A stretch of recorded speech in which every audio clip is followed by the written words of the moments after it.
Insperity presents the Small Business Advocate Show with Jim Blasingame, brought to you by FedEx, CareerBuilder.com, and Palo Alto Software. This is a copyrighted production of Small Business Network, Inc., all rights reserved.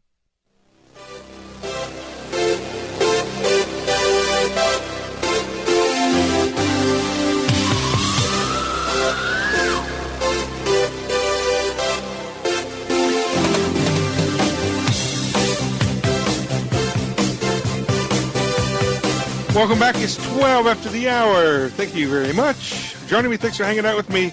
I'm Jim Blasingame, and you're listening to the Small Business Advocate Show, and I'm glad you're here. I'm glad Don Cooper's here, too. Don is a longtime founding member of our Brain Trust, coming up on a 15th anniversary. Next couple of months from now, we'll get Don back and celebrate his 15th anniversary as a member of our Brain Trust, as a founding member of the Brain Trust. Don is the president of the Sales Heretic. You know what a heretic is, folks, right? A heretic is a true believer who doesn't like the status quo. A heretic is a prophet that doesn't mind sticking his finger in the status quo. Don Cooper, welcome back to the show. Good morning, Jim. It's good to have you back. Welcome back. Good to be back. Hey, selling has really changed in the last few years, hasn't it? I mean, yes, it has. Human beings haven't changed, but their expectations and what they have the ability to acquire on their own has really changed selling, hasn't it? Yes, it has. And everybody doesn't have the goods for that. I'm not sure that people who are new to sales don't, as much as people who are old to sales and are having trouble making the shift. What do you think? I agree, and part of it, a big part of it, is mindset. And it's something that we don't think about a lot. What's a mind? Tell us what a mind. Tell us what we hear that word all the time, but nobody ever tells us what that means. What does it mean? Well, people often think about mindset as positive or negative. Some people have positive attitudes, some have negative attitudes, right, which is all fine and good, but that's not. That's not a mindset. That's your attitude. Yeah, what I'm talking about is, do you have a prosperity mindset? Yeah. Do you have an abundance mindset as opposed to a poverty mindset? How about or this? Scarcity mindset. How about this? Do you have a whatever it takes mindset?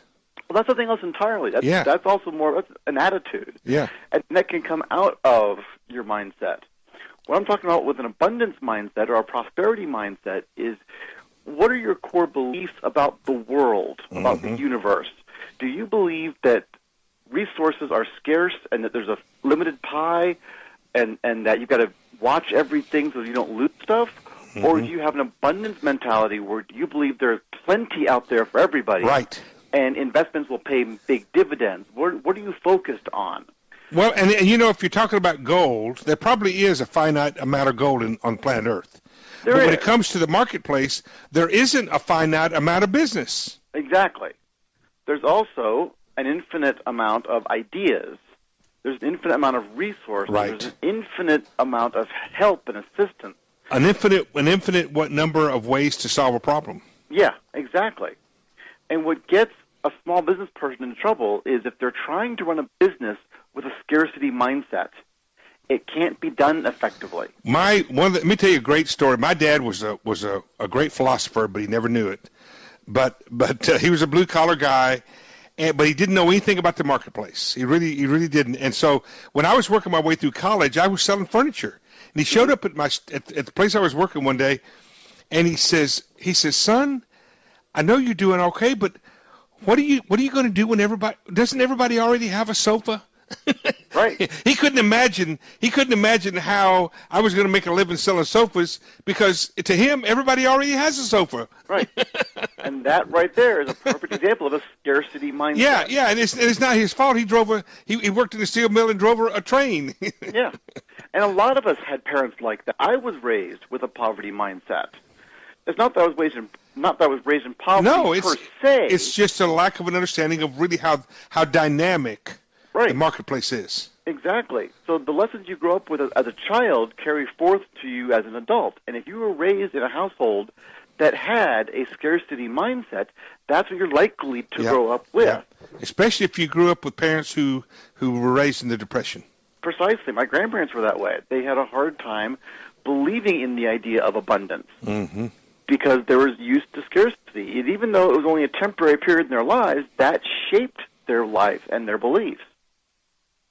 So the question is, what do you believe? Do you believe that this is a scarce world, or do you believe it's an abundant world? Mm-hmm. And your belief on that affects your ability to do business and your ability to sell.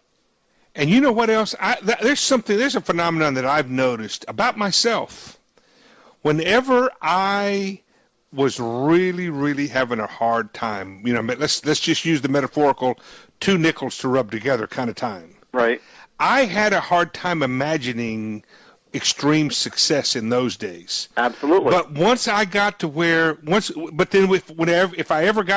I got to the point where I was being financially successful, I could imagine anything at that point. Mm-hmm. So my point is, you've got to get yourself out of that two nickels together position to really I think your mindset of abundance.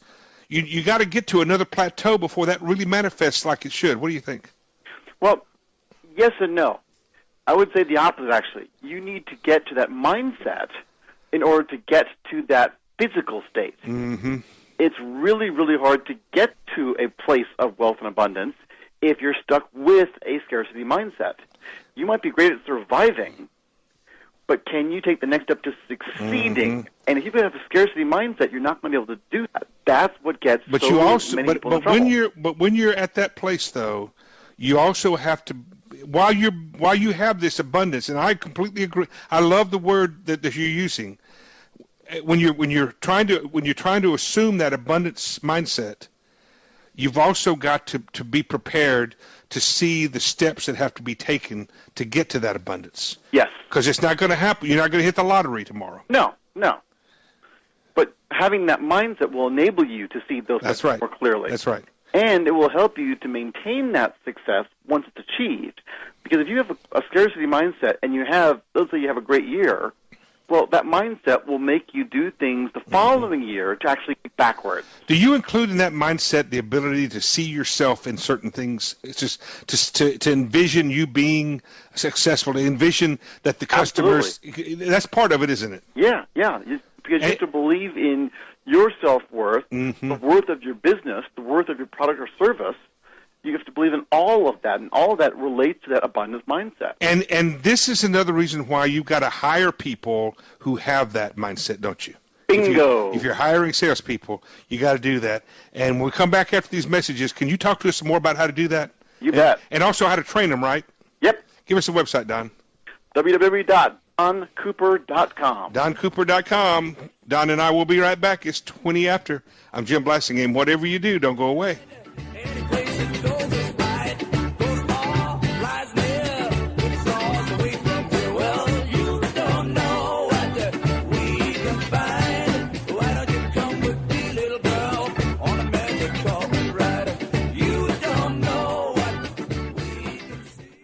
Insperity presents the Small Business Advocate Show with Jim Blasingame, brought to you by FedEx, CareerBuilder.com, and Palo Alto Software. This is a copyrighted production of Small Business Network, Inc., intended for the private use of our audience. Except as otherwise provided by copyright law, all other copying, redistribution, or publication without prior written consent is prohibited. All rights reserved.